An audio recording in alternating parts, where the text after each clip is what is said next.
രാജ്ഭവനിൽ പ്രത്യേകം തയ്യാറാക്കിയ വേദിയിലായിരുന്നു സത്യപ്രതിജ്ഞാ ചടങ്ങുകൾ നടന്നത്. 10 മണി മുതൽ നേതാക്കളും പ്രവർത്തകരുമടക്കം നിരവധി പേർ രാജ്ഭവനിലെത്തി. 11:10 മുഖ്യമന്ത്രിയും രമേശ് ചെന്നിത്തലയും വേദിയിലെത്തിച്ചേർന്നു. 11:15 ഗവർണർ നിഖിൽ കുമാർ വേദിയിലെത്തി. ചീഫ് സെക്രട്ടറി ഗവർണറുടെ അനുമതിയോടെ രമേശ് ചെന്നിത്തലയെ സത്യപ്രതിജ്ഞയ്ക്ക് ക്ഷണിച്ചതോടെ പ്രവർത്തകർ ആവേശത്തിമിർപ്പിലായി. ഗവർണർ ചൊല്ലിക്കൊടുത്ത പ്രതിജ്ഞാവാചകങ്ങൾ രമേശ് ചെന്നിത്തല ഏറ്റുചൊല്ലി.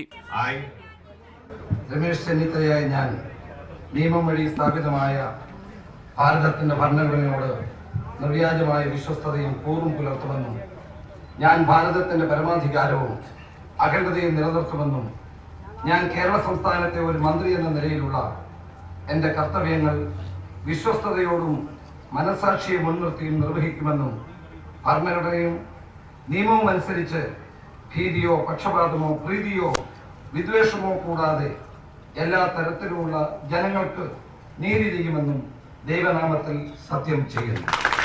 രാജ്യസഭാ ഉപാധ്യക്ഷൻ PJ കുര്യൻ, കേന്ദ്രമന്ത്രിമാരായ KC Venugopal, KV Thomas, Muslim League general secretary KPA Majeed, ET Muhammad Basheer MP, ധനമന്ത്രി KM Mani, Shibu Baby John, Anoop Jacob, CP John തുടങ്ങി ഘടകകക്ഷി നേതാക്കൾ ഉൾപ്പെടെയുള്ളവർ ചടങ്ങിൽ പങ്കെടുക്കാനെത്തി.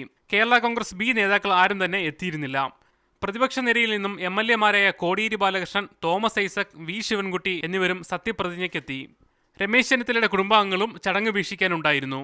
നൂറുകണക്കിന് കോൺഗ്രസ് പ്രവർത്തകർ മുദ്രാവാക്യം വിളികളോടെ വേദിയിൽ സജീവരായി. ഒരു വിഭാഗം യൂത്ത് കോൺഗ്രസ് പ്രവർത്തകരെ വേദിയിലേക്ക് കടത്തിവിടാത്തത് ചെറിയ സംഘർഷത്തിനിടയാക്കി. സത്യപ്രതിജ്ഞയെ തുടർന്ന് ഗവർണർ ഒരുക്കിയ ചായ സൽക്കാരത്തിന് ശേഷമാണ് രമേശ് ചെന്നിത്തലയും മറ്റ് മന്ത്രിമാരും രാജ്ഭവൻ വിട്ടത്. മീഡിയ 1 തിരുവനന്തപുരം.